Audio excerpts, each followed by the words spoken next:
Hello mans, welcome to Victory for History bareng gua James. Di sini adalah tempatnya ngobrol santai bareng orang-orang keren yang pastinya punya cerita seru dan inspiratif buat kita semua.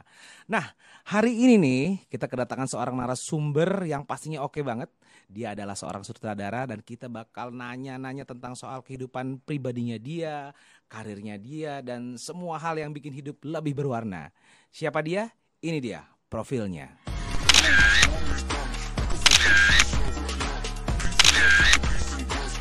Halo Mas Duta, apa Halo, halo. kabar? Thank Hai you udah James. datang ke Victory for History Thank di you. Udah sela-sela undang. kesibukan ya pastinya ya. Lumayan deh kayaknya. Yuk langsung aja kita ngobrol-ngobrol bareng. Pokoknya di ngomongin apa aja asal laki. Nah Loh, mungkin Mas Duta untuk pertama kali mungkin buat Mens Mania di rumah yang belum tahu nih siapa. Mungkin ada yang belum tahu nih siapa ya, nih Pratama Tuta. Silakan memperkenalkan Putrama, di Putrama. Putrama Tuta, sorry. Ini nggak apa-apa, nggak apa-apa. Silakan memperkenalkan diri dulu mungkin. Wah, halo, nama saya Putrama Tuta. Kerjaan saya bikin film. Saya adalah seorang sutradara. Saya bikin film tuh kayak catatan harian si Boy. Terus film terakhir saya itu Man Called Ahok yang Yes. rilis di Indonesia. Gitu. Oke. Nah, tadi mungkin buat Mens Mania di rumah yang mau tahu ini filmnya apa aja. Terus mungkin ada yang udah pernah nonton juga, pasti banyak lah ya yang udah pernah nonton. Amin. Terus kita pengen tahu dong awal karirnya Mas. Saya manggilnya Mas Tuta aja kali ya. Boleh, boleh, Mas boleh. Tuta ya, biar nggak kelibet tadi. Saya sih sempat baca tadi, maksudnya dari Wikipedia gitu ya, dari awal mula karirnya gitu. Cuman kan mungkin ada mensmania di rumah yang belum tahu nih gitu. Boleh kali diceritain awal mulanya terjun ke dunia directing itu seperti apa sih? Wah, kalau film tuh kan gue juga udah nggak aware ya. Hmm, Maksudnya gue juga nggak sadar kalau ternyata tuh dari SMP tuh gue udah megang-megang handycam. Tapi kan oke. ini kan throughout masa-masa kecil ya gitu. Ya, Maksud ya. gue pada saat orang-orang memilih waktu gue SMP tuh handphone tuh baru mulai ada. Oh Ya ya. kan, ketahuan Ya, ya umur kita kan ya, ya ya, kan. SMP gitu tuh handphone tuh baru mulai ya, ada. ya, Tapi ya. pada saat orang milih beli handphone ya gue milih beli kamera. Tapi gue Kamera. nggak pernah aware bahwa film tuh akan jadi hidup gue Oke, gitu. oke. Sampai akhirnya gue pengen banget bikin film, gue pengen banget masuk ke film. Tapi kan back in the days film itu kan it's a showbiz. Yes. Jadi buat keluarga, buat semua itu kan mereka pasti kayak lo mau ngapain di film, mau Hmm. sampai umur berapa lo di film. Ya, ya. Karena mindset orang-orang yang tidak mengerti industri film, mereka tuh mikirnya film, main film, lo tua udah mulai nggak laku terus selesai. Padahal kan Terus mau ngapain lagi gitu iya, habis itu. padahal passion gue, mimpi gue kan bukan untuk bermain sebenarnya. Iya, iya. Mimpi gue untuk bisa cerita Betul. melalui gambar ya. Oh. Jadi gue start tuh dari sebenarnya gue nongkrongin orang syuting Iya, sampai orang yang di dalam set syutingnya itu kesel. Terus datang gitu gue, "Lu ngapain sih di sini?" gue bilang. Oh, Gue tapi pada aware lu nongkrong di situ. Gue lihat, gue nontonin aja gitu. Oh, Jadi iya, setiap iya. kali setiap kali, jadi waktu itu ada produksi, ada satu produksi lah, produksi layar lebar gitu. Terus gue tontonin setiap hari, gue tongkrongin gitu sampai produsernya, co-produsernya Mhm. perempuan tuh namanya Dewi PI. Dia datang ke gue, dia bilang, ngapain sih lu di sini gitu kan? Ah. Ya udah kalau mau belajar film sekalian aja beneran. Disitulah gue mulai. Oh. Jadi emang gue oke, start oke. dari Dari takut, nongkrong. dari nongkrong, Dari dari nongkrongin. bawah banget gitu. Iya, iya, iya. Karena Nah, itu based on that intuition. yang gue pengen tanyain tuh tadi pas abis nongkrong nih sama si Dewi PI itu, lu ditawarin belajar tuh, terus abis itu ngapain maksudnya? Belajar gue, akhirnya gue belajar dari jadi asisten casting director. Oke. Dari gue jalan-jalan di mall nyari talent, Talent. nyari pemain. Oh sampai segitu. Sampai segitunya Oke. gue datengin orang, gue bawa handycam, gue coba untuk castingin orang satu-satu pelan-pelan. Oh sampai akhirnya. dari mulai disuruh sama orang, lu nongkrongin cari pemain film gitu di mall. Uh, Dari mulai situ sampai Oh. akhirnya gue pelan-pelan. Oke, Gitu, oke. Jo. Nah itu dari situ kan baru lu sekolah di Victoria Melbourne itu kan. Mm-mm. Nah itu tahun berapa ya? Wah, 2002 ya. 2002. Nah, maksud gue sampai 2002. dari lu yang 2003. disuruh-suruh cari talent segala macam sampai ke si lu sekolah di Victoria Melbourne itu masih tuh atau masih Oh enggak, itu enggak? udah detach. Oh, udah Maksud gua detach. itu udah Oh, detach oke, gitu. Pada oke. saat gue berangkat ya gue tinggal sama kakak gue, Mm-mm. dan ya gue belajar, gue sekolah di sana Oke, gitu, oke, like literally oke. mengenyam pendidikan. Dari sanalah baru baru lu balik ke Gue balik ke Indonesia. Indonesia, terus gue decide gue nekatnya juga mau bikin film. Oke, bikin apa namanya PT pertama ya gitu. Apa namanya? Wah bos, gue saking Yang ini sampai kalau- jual motor ya. bukan jual gade. Oh, Gade. Gade. Oke, oke. Jadi Jadi pertama kali gue punya perusahaan gue atau pertama kali gue punya kantor gue, production house gue itu gue punya motor Vespa warna kuning. Oke. Itu gue gade sama orang 15 juta perak. Oke. Gue serius tuh. Itu gue gade sama orang 15 juta perak. Udah gitu 7 juta itu gue pakai buat bayar PT. RPT ya. 3 juta gue pakai buat bayar kos-kosan. 3 jutanya gue pakai buat bayar gaji karyawan pertama gue. Oke. Dan kita berkantor di mobil. Jadi kalau gue interview orang, beneran kalau gue interview orang kayak di Pacific Place gitu, kita tuh di parkiran. Jadi begitu orangnya udah datang baru yang kerja sama gue nih Gita namanya. Yaudah ayo kita interview, akhirnya naik ke atas terus makan di restoran. Tapi that's how we start. Dan itu tuh menurut gue itu it's the greatest moment of my life ya. Pasti itu nggak bisa dilupakan lah itu. Itu nggak bisa dilupakan. Itu gue sampai gue bisa tebus lagi itu motor tuh 1,5 tahun. Oh iya. Akhirnya gue baru bisa tebus itu motor. Oke. Cukup lama ya maksudnya? Lama kan bikin film nggak bentar. Itu adalah berarti proses menuju lo bikin film pertama lo si Catatan Harian Si Boy itu. Harian Si Boy. Oke. Nah sekarang kan lo udah bikin beberapa film lah dari tahun 2000. Pertama itu 2017 ya? 2000 apanya? Bikin filmnya? 2007 pertama. Oh 2007 sorry. Ya 2007 sampai sekarang. Tayangnya 2011 yang pertama. Dari masa dari 2007 sampai sekarang kan pasti udah beberapa film yang lo bikin dong ya pasti. Alhamdulillah. Ya. Nah kalau menurut Mas Tuta sendiri nih film yang paling berkesan buat lu sutradarai, lu bikin tuh film yang mana? Buat gue sutradarai maksudnya film pertama gue bos. Pasti film pertama. Pasti ya? paling berkesan. Kenapa? Film pertama gue karena pada saat itu gue bisa bermimpi setinggi tingginya karena gue belum mengerti gitu kan mas gue, dan gue bisa all out banget. Gue bisa tiba-tiba bilang ya gue mau HI dikosongin, gue mau mobilnya balapan di HI. Maksudnya apapun itu, dan back in the days tuh menurut gue Catatan Harian Si Boy itu film yang nggak mungkin kejadian tanpa ada teamwork yang kuat banget. Pasti. Jadi ada anak kecil bos mau bikin film, ya kan nekat ya. Mau dari sampai dia dari ngegade motor. Jadi dari energi yang kebentuk di dalam Catatan Harian Si Boy itu semuanya jadi bahu membahu. Every single department, every single part of that production itu benar-benar mereka tuh support kuat satu sama lain sampai film itu bisa jadi. Dan setelah itu gue bikin film lagi, memang rasa yang nyamain itu tuh ya it's your first film gitu. Jadi itu nggak bisa gue lupain sih. Tapi maksud dari awal berniat bikin film si Catatan Harian Si Boy ini kan lu pasti membentuk tim dong ya kan, yang lu interview orang dan segala macem gitu. Terus dan untuk bikin film kan nggak butuh dana yang cukup besar ya kan. Nah itu kan dengan background lu yang lu harus gade motor gitu kan, sedangkan ini budget bikin film ini segini nih gitu. Itu apa yang lu perbuat sih? Maksudnya lu cari sponsor kah atau? Iya enggak, gue berusaha untuk mendapatkan financing untuk film itu gitu. Maksud gue kan gue bikin Catatan Si Boy karena gue mau rubah dogma terhadap Boy. Maksudnya kenapa gue pilih Aryo Bayu, kenapa gue pilih boynya hitam gitu kan.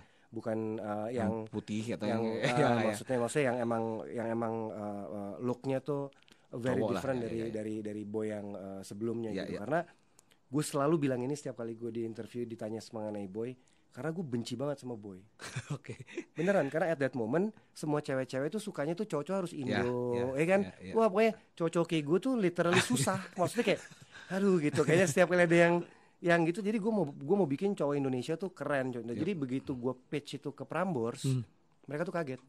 Hah? Kok gini Boynya gitu? Maksudnya gue mau balik, ya kan? Sampai gue datang ke almarhum Didi Petet, almarhum juga kayak, kamu ngapain sih mau bikin Boy lagi? Aku mau gini. Mas, dia diem. Oke, saya ikut kamu. Kalau misalnya emang konsepnya adalah kita nggak coba, kita coba untuk merubah gitu ya, bukan merubah stigma si Boy ini, bukan menunggangi Boy, karena that's not the intention gitu. Tapi the intention harus ada generation marker di mana sebuah film itu bisa relate ke banyak orang yang ada di kita di Indonesia. Maksudnya majority manusianya seperti apa, majority keinginannya, mimpi mereka seperti apa yang bisa relate. Ya itu that's why sih. Karena memang pada kenyataannya laki-laki di Indonesia itu tidak Indo, tapi ya sawo mateng kayak gitu. Nah, setelah Prambors masuk dan Mas Didi Petet mensupport, akhirnya semuanya terbuka dengan sendirinya. Karena kan emang belief sistemnya pada saat gue ditanya sama orang, lu mau bikin Catatan Si Boy, mana buktinya? Gue ada Mas Didi. Di sebelah gue ada Ongki Alexander. Di sebelah gue ada Prambors waktu itu support di sebelah gue. Jadi ya this is a great idea. Udah bukan lagi good menurut gue ya gitu to have that. Jadi pada saat ide yang baiknya itu ada dan dengan tujuan yang baik ya maksudnya ide yang baiknya itu ada dan jadi bagus ya automatically sebenarnya financing itu akan datang dengan sendirinya. Karena orang kan banyak yang kebalik Jo, gitu kan banyak orang yang punya fear jauh. Jadi materinya belum matang dia udah mencari pendanaan gitu. Maksud gue harusnya kalau emang udah bagus dengan sendirinya semuanya akan roll. Betul. Gitu. Ya, menarik. Gitu ya. Akhirnya dari catatan Sibo itulah bikinlah lagi yang lain. Gue jatuh cinta sama film dan sampai sekarang ya. Nah, sekarang kan nih dunia industri perfilman sudah mulai bangkit lagi di Indonesia nih kan. Ya kan sudah makin banyak. Keren ya. Keren banget lah. Keren ya. Sutradara-sutradara muda yang bermunculan gitu. Terus gimana sih Mas Tuta menyikapi persaingan di antara di dunia perfilman ini dengan generasi-generasi muda yang memang interest untuk ikut di dunia perfilman? Gue tidak pernah melihat itu sebagai sebuah persaingan karena kita sebagai sutradara adalah kita sebagai sutradara itu kita live by our identity. Yang membedakan satu sutradara dengan sutradara lainnya adalah identitas dia. Jadi sebenarnya gue nggak akan merasa tersaingi dengan sutradara lain karena film yang dibikin sama sutradara lain sama gue nggak mungkin sama. Gitu kan maksudnya. Jadi buat gue itu malah bukan menjadi sebuah persaingan, tapi kalau support sistemnya bisa kuat, ini malah bisa jadi the best era di dalam. Ini tahun ini 2024 dan 2025 nih tahun ini 2025 ini the highest loh. The highest, di dalam sejarah perfilman Indonesia, film-film seperti Jumbo film-film semuanya tuh itu nge-support banget gitu, menghidupkan kembali sinema. Dan menurut gua anak-anak muda itu mereka they are very welcome to be part of the environment of this amazing way of living gitu ya. Terus kalau misalkan karena sekarang kan udah berkembang banget lah ya di Indonesia nih, Indonesia perfilman. Menurut Mas Tuta nih kita bisa apa lagi sih untuk nge-boosting si perkembangan ini menjadi lebih let's say Indonesia will be well known in Asia or internationally maybe it has. Ya. Kita kan yang gue tahu kita ada perwakilan di JFF di Cannes juga ya. Wah bro, Indonesia itu di luar negeri tuh filmnya udah ditakutin man. Daerah kita tuh hebat-hebat banget loh. Joko Anwar, Molly Surya, Edwin. Mereka itu bukan nama-nama yang kayak sutradaranya dari Indonesia masuk ke festival ini, no. Mereka udah di level yang menurut gue luar biasa. Dan bangganya gue sebagai orang Indonesia ngelihat bisa ada manusia-manusia dengan level seperti itu dari Indonesia ada di industri film dunia. Itu buat gue udah gila men, gue bangga banget juga. Kalau bener-bener teman-teman gue itu those people are great people di dalam industri. Jadi banyak orang kalau orang yang ngerti baca kayak film Indonesia masuk nih ke Cannes atau apa. Nggak cuman itu bos, mereka tuh bener-bener udah jadi one of a very gitu ya. Substantial icon di dalam festival itu, di dalam genre mereka sangat orang-orang yang sangat diperhitungkan. Karena kan kalau gue sendiri kan maksudnya gue nggak terlalu into movie kan, maksudnya ya gue hanya tahu sebatas gue yang gue baca gitu. Tapi ternyata kalau memang segitunya gila juga ya. Orang Indonesia udah jadi juri men di festival-festival dunia. Maksudnya kayak Mas Garin gitu, itu udah very well known. Menurut gue sinema Indonesia satu-satunya cara. Kalau lo bilang sama gue gimana cara mengebus lagi, kalau gue sebagai sutradara ya gue terus bikin film yang baik. Ya itu maksudnya jangan sampai dunia kecewa dengan apa yang dibikin dari Indonesia gitu. Oke. Nah, tantangan menurut lo di era digital nih, karena kan sekarang udah semuanya serba digital lah ya. Ya. Apa sih? Apakah era digital ini justru membantu untuk industri perfilman Indonesia atau khususnya untuk lo sendiri gitu, untuk bikin film dan segala macam? Iya, of course. Maksudnya kalau dibilang membantu ya, of course itu mempermudah segalanya gitu ya. Dulu gue inget gue sama Pak Yadi lagi syuting Ahok tuh, kita di Belitung, terus kita bahas treatment pakai iPad, gitu kan ya. Maksudnya Pak ini gue gini ya, gue maunya ini gini. Wah gue ngobrol sama Pak Yadi berdua, terus Pak Yadi diam terus dia gini, gila ya. Dulu kita harus naik taksi dulu loh ngasih lihat kertas. Iya. Gokil loh men, maksudnya Iya, those iya. kinda itu menurut gue itu secara itu ya pasti membantu dong. Tapi memang beda kan Iya. sama film Iya. gitu. Maksudnya digital is digital, film is film. Tapi it's a media untuk storytelling. Jadi kalau lo bilang itu membantu, kita sebagai filmmaker, menurut gue pribadi kita harus beradaptasi. Beradaptasi pasti ya. Karena kita kan tujuannya mau cerita ya bro. Maksudnya Iya. tujuannya kan kita mau gimana caranya cerita kita tuh bisa nyampe ke banyak orang. Betul, Jadi melalui media apapun itu, ya we need to adapt gitu. Karena kalau kita adapt terus kita nemuin tweaknya, pasti bisa sangat nge-support karya apa yang kita bikin. Oke. Gitu. Nah itu kan nyambung ke situ nih di era digital ini kan semakin banyak juga mungkin minum ya? oh iya silakan diminum, boleh loh minum. Haus Kering juga gitu. ya. Banyak juga filmmaker muda yang pastinya merasa terbantu dengan adanya dengan era digital ini kan, karena kan kalau dulu mungkin kamera kayak yang segede-gede apa gitu kan, kalau sekarang kan semakin kecil semakin semakin mudah lah gitu semuanya gitu.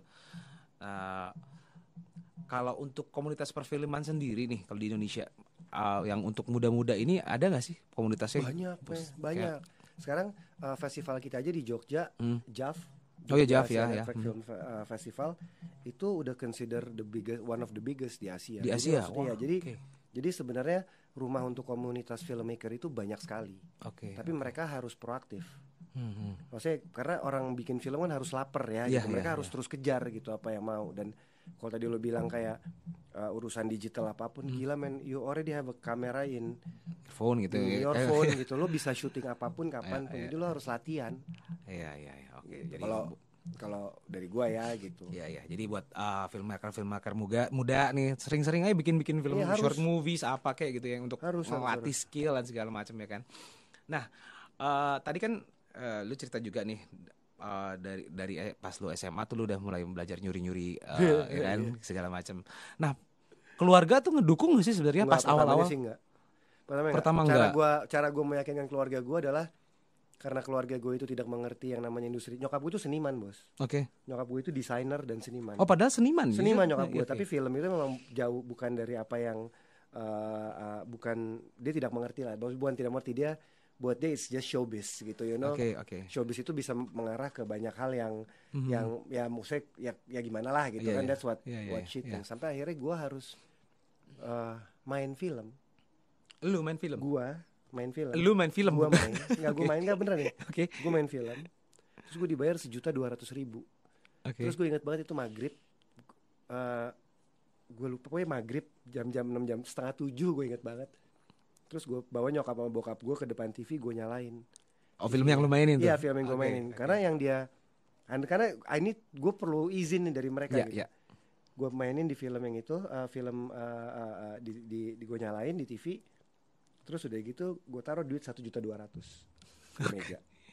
Ya itu pertama kali gue terima duit 1.200.000 di meja. Itu sama nyokap gue dilihat, diambil uangnya, diambil 100.000 ditaruh di dompet dia, 100.000 dikasih gitu, tolong beliin beras, 1.000.000 dibalikin lagi ke gue.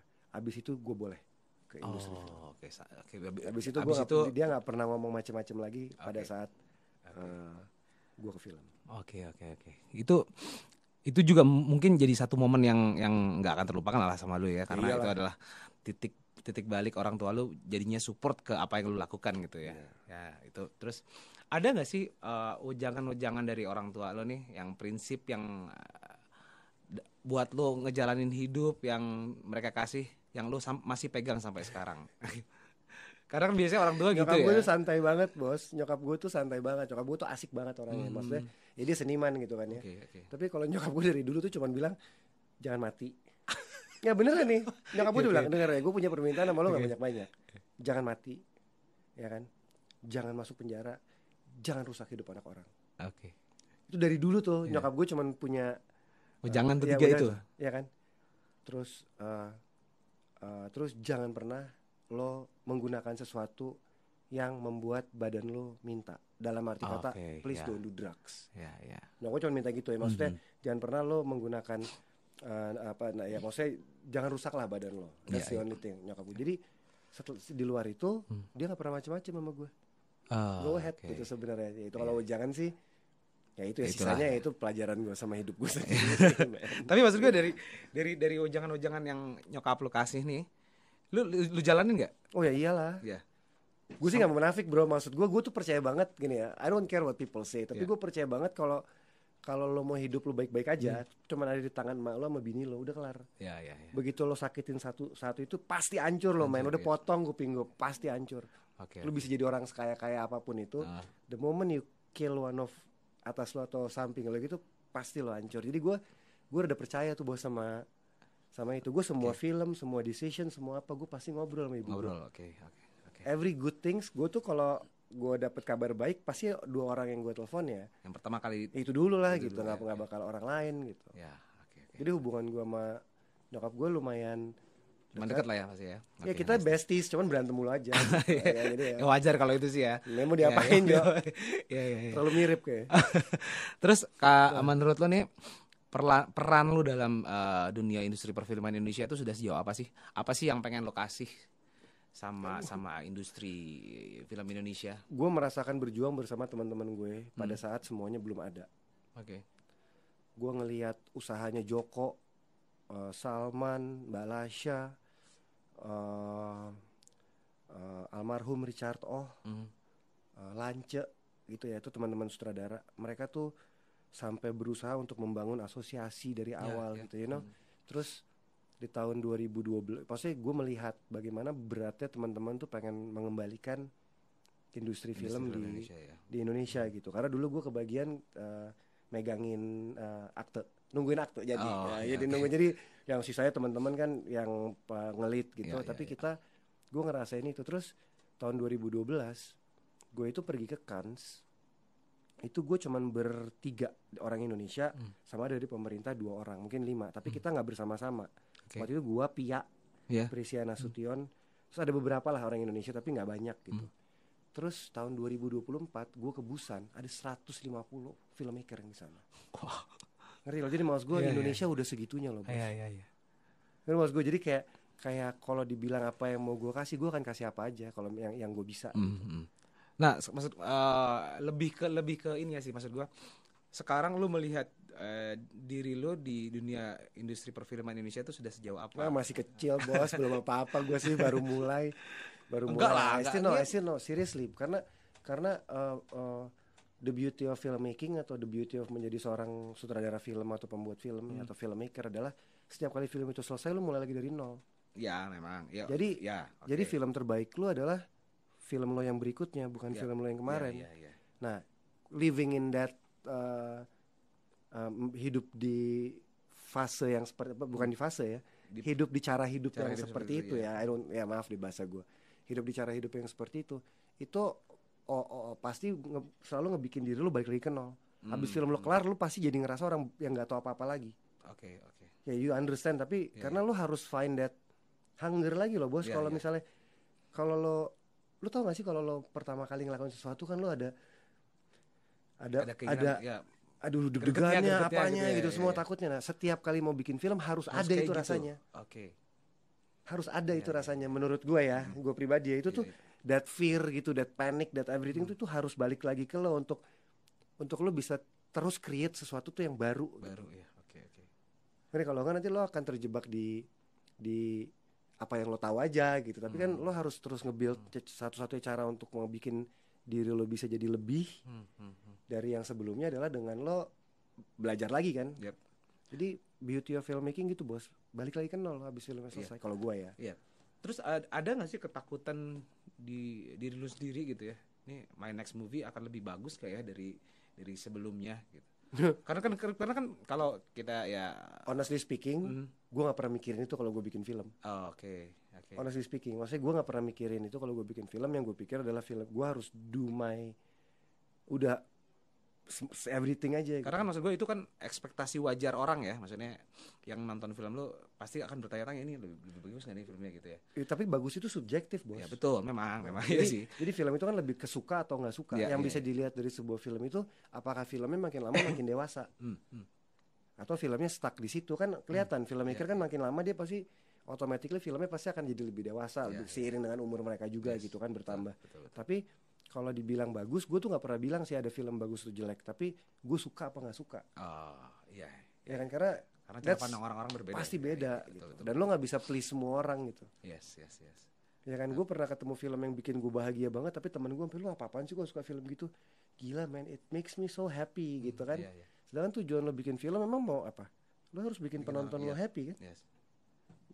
Berarti goalnya achieve. Mau filmnya jelek, filmnya murah, apapun yang orang bilang, filmnya kelihatan begitu, tapi pada saat lo tonton lo ngerasa lo maksudnya happy Connect dan dengan bener filmnya ya, gitu maksudnya ya, proses pembuatnya juga bener ya, Iya, nggak tiba-tiba, tapi lo happy gitu, lo dapet impact yang lo turun ke lift lo bisa senderan, hei masih ketawa sendiri, Oke. you know. Iya, Nah, iya. itu adalah film yang sukses menurut gue. Oke. Nah, balik lagi ke namanya generasi filmmaker muda nih ya. Lu punya nggak sih harapan-harapan buat si mereka ini nih biar ya mungkin untuk lebih kalau meramaikan industri film ya standar lah ya. Ya itu. Tapi harapan yang lebih terfokus lah sama Gue pengen banget semua filmmaker muda nih ya yang denger, kalau mau ada yang denger, please banget lo kalau bikin film tuh harus ada reason kenapa film itu harus dibikin. Jangan bikin film hanya karena wah ceritanya bagus, wah ininya ini gitu. No. Kalau lo mau bikin film, di make sure ya, itu lo tahu banget kenapa ini film tuh harus ada. Apa yang membuat film ini penting untuk dibikin. Oke, kenapa lo harus bikin film Yeah, ini gitu. jadi maksudnya maksudnya lo harus punya itu kalau lo mau bikin film gitu. Karena sometimes ada film yang bagus banget, tapi kalau kita nonton kita nggak ngerasain apa-apa. Maksudnya kayak feel-nya nggak dapet iya, gitu. bukan kayak ini dia mau ngomong apa sih ya, maksud gue kayak apa maksudnya. Dan itu tuh menurut gue tren itu terjadi bareng sama adanya digital masuk ini, karena kan jadi lebih mudah. Ya, betul. Ya dulu kan kita tuh untuk menentukan satu buah shot, bro, zaman film bos, waduh itu ada suara cetek aja bisa ada yang terbang karena mahal. Dan kita untuk menentukan satu frame untuk kita bilang action itu lama banget. Karena semuanya harus benar-benar. Kalau sekarang kan bisa. Ya akhirnya all those details tuh bisa hilang. Jadi rasa yang emang dibutuhin di dalam frame itu jadinya ya hilang gitu. Karena lo jadinya latihan terus. Oke, coba cari yang lo dapetin tuh bagus. Padahal kan itu kan psychologically kan itu berbicara sama penonton lo, bukan bagus menurut lo. Bukan begitu lo lihat di frame, rasanya ini bagus. Gitu ya? Penonton lo ngerti nggak? Penonton lo dapetnya apa yang lo pengenin. Nah jadi biasanya kalau filmmaker udah, yang gue pernah alamin ya sama yang muda-muda gitu, banyak juga filmmaker muda yang gue jadi bangga gitu ya. Maksudnya yang, tapi banyak banget yang gue suka rasain kalau lo udah tahu banget nih kenapa nih film penting banget buat dibikin, kenapa harus ada nih film gitu. Kayak gue ya waktu bikin Boy, ini harus ada nih film, nggak bisa kalau nggak nanti cocok kayak gue susah banget walaupun hanya se-shallow itu. Tapi itu alasan penting buat gue. Betul. Iya kan, karena alasannya penting buat gue jadi fight segimana mungkin untuk itu film jadinya works. Ya harus ada nih, harus jadi nih film. Ntar lo akan terjebak di dalam posisi di mana lu udah nggak punya reason lagi kecuali bikin film bagus, harus bagus. Nah nyambung ke generasi filmmaker muda ini, lu sering gak sih berinteraksi sama mereka gitu atau ngasih jangan. Enggak lah, gue maksudnya gue selalu membuka pintu gue, telepon gue buat semua orang yang mau belajar lah, mau belajar, mau apapun itu pasti sih akan gitu, pasti akan gue temenin gitu. Tapi memang maksud gue gini, lu ada interaksi sama mereka gitu? Ya sometimes gue ada, cuman kan kalau kata adik gue kan gue suka dikatain petapa kan, jadi kan gue suka tiba-tiba hilang gitu kan. Jadi memang gue juga mungkin orangnya nggak terlalu sosialnya itu maksudnya nggak yang kayak ya gimana ya gitu. Jadi maksudnya pada saat gue ketemu pasti. Karena kan biasanya kalau pasti lah men, gila loh paling sering. Ya komunitas kan biasanya punya acara bulanan lah, acara triwulanan ngumpul mereka gitu untuk bertukar pikiran atau apa gitu. Maksudnya lu pernah nggak mendatangi acara-acara pasti gitu? dong. Pasti dong ya, gitu. Maksudnya kan itu sangat membantu juga buat filmmaker muda pasti dong, pasti. Kalau kayak gitu sih seniornya lah gitu kan. Ya, kalau gitu sih ya. Even kan gue tinggal di Bali ya. Jadi maksudnya di Bali pun kan emang ada community-nya, ada apanya gitu. Tapi memang ya gue akan coba, ya pasti lah men, kalau ada festival lokal juga kita pasti bantu dan support. Nah, ini kan denger nih mau bikin film baru nih.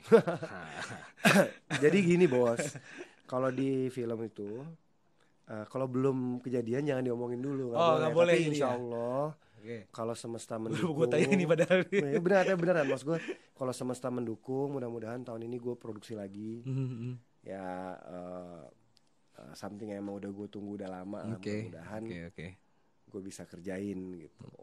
Itu udah di planning lah semuanya pasti. Udah ya. lah, mudah-mudahan. Dari talent segala macam udah ya, tapi nggak bisa di-spill ya. Gue bukannya nggak bisa di-spill, cuman itu one thing you will learn di dalam filmmaking gitu. Maksudnya the project is not there yet. Karena ya balik lagi, film itu anything can happen. Yes. Gitu. Jadi ya orang kita mau syuting besok, tahu-taunya pandemi aja bisa kejadian kan bos, terus bisa tiba-tiba filmnya nggak jadi syuting. Jadi we kinda like to berdoa aja dulu lah gitu. Ya berarti buat Mensmania di rumah nanti ditunggu aja film terbarunya dari Mas Tuta. Ya nanti keluar kok. Nanti keluar. Nah, last question nih. Lu punya mimpi apa sih yang belum lo capai? Harapan apa yang pengen lo capai di Gila dalam banget pertanyaan lu. Gokil. Di ya let's say 3 sampai 5 tahun ke depan lah. Wah. Lu melihat seorang Putra Matuta tuh seperti apa di the next 3 or 5 years gitu from now? Wah, jadi kalau gue jawab jadinya gue so asik banget jawabnya.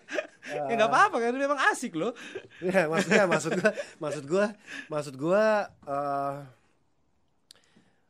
kita kan ya manusia beda-beda ya Joy. Dan gue tuh orang yang lumayan bersyukur sama apa yang gue punya gitu. Tapi kalau dibilang how do I see myself in 10 years time, yang pasti gue nggak akan berhubungan, nggak akan banyak berhubungan dengan apa ya, dengan anything that comes with materi gitu ya. Tapi kalau gue mungkin in 5 or 10 years time, gue pengen jadi orang yang bisa ngerubah hidup banyak orang aja melalui film gue. Itu maksudnya, dan bisa jadi sosok yang lumayan influential dengan film-film gue, dan bisa ngerubah hidup banyak orang gitu. Actually made a good impact gitu towards my society with my films. Itu sih kalau lo bahas, kalau lo tanya sama gue itu. Itu yang gue mau gitu. Atau misalkan mungkin ada lu pengen bercita-cita pengen menyutradari film bareng siapakah gitu, sutradara luar negeri, ada nggak sih? Nggak ya gimana, belajar sih sama semua orang mau. Tapi balik lagi tadi kan, kita director kan dikenal karyanya dari identitas kita kan. Jadi sebenarnya atau mungkin ada film yang pengen lo buat, yang main tuh siapa gitu, aktor yang menurut lo? Gue pengen bikin Legenda Laut Selatan. Ada bayangan deh yang mainin? Nggak tahu yang main siapa, tapi gue mau bikin Legenda Laut Selatan kalau lo tanya sama gue. Ini biar jadi doa ya. Amin mudah-mudahan tercapai ya. Gue mau bikin Legenda Laut Selatan, tapi gue mau bikinnya cerita yang benar. Maksudnya cerita yang the legend. Iya. Bukan cerita mengenai sosok, no. The story behind of apa yang ada. Gue mungkin kalau gue dapat kesempatan bikin itu, it's gonna be like, wah, itu kayak bikin gue itulah. Iya. Jadi jangan ada yang bikin dulu ya. Oke. That one's mine, man. Sebenarnya nggak boleh diomong, tapi kalau diomongin nyangkut lah nanti orang. Kan itu kan doa loh. Iya, doa. Buat doa gue. Ya kita aminkan pokoknya, mudah-mudahan semua yang dibayangkan, dicita-citakan, dimimpikan kan kalau pertanyaan lo ada film yang pengen lo bikin, ya gue bilang gue pengen bikin film itu, tapi gue pengennya proper, bener, dan tidak karena gue selalu percaya ya yang namanya dongeng-dongeng seperti itu tuh nggak ada yang jelek, nggak ada yang jahat. Iya. Ya kan, kayak kalau orang nggak boleh pakai baju hijau di laut, menurut gue karena kalau dia kenapa-napa nggak kelihatan. Ya. Ya kan maksud gue. Tapi jadi sebenarnya pasti itu adalah cerita yang sebenarnya tuh awalnya tuh dibikin untuk something good gitu. Dan I truly believe in that. Jadi kalau ada sisi logisnya juga pasti. Jadi kalau ada kesempatan gue bisa menceritakan itu, ya itulah gitu. Karena dan menurut gue juga cerita-cerita folk Indonesia tuh sangat-sangat bagus banget semuanya loh ya, karena tapi belum banyak aja mungkin yang ngangkat itu kali ya. Ya mudah-mudahan nanti kita doain sama-sama teman-teman Mens Mania di rumah, biar Mas Tuta bisa bikin sesuatu yang memang mengangkat cerita Indonesia gitu Pengen banget sih gue. Nah, kita mau thank you banget nih Mas Duta udah datang Nggak ke apa-apa. Victory for Mohon History. maaf Udah ya kalau saya udah salah kata. udah cerita-cerita semua, sharing-sharing pengalaman hidup dan awal karir dan segala macam yang pastinya menarik banget buat Men's Mania di rumah yang mau dengerin ceritanya Mas Duta nih. Dan kalau suka episode ini jangan lupa follow Men's Daily di tema Victory for History. Episode 3 di YouTube, Spotify, Instagram dan TikTok, dan share ke teman-teman kalian yang memang butuh denger cerita-cerita seperti ini nih. Sekali lagi thank you banget Mas Duta udah datang ke Victory History. Sama-sama, thank you banget. Ya, kita tutup aja. Kita sampai ketemu di episode selanjutnya. Ngomongin apa aja, asal laki. Asal laki.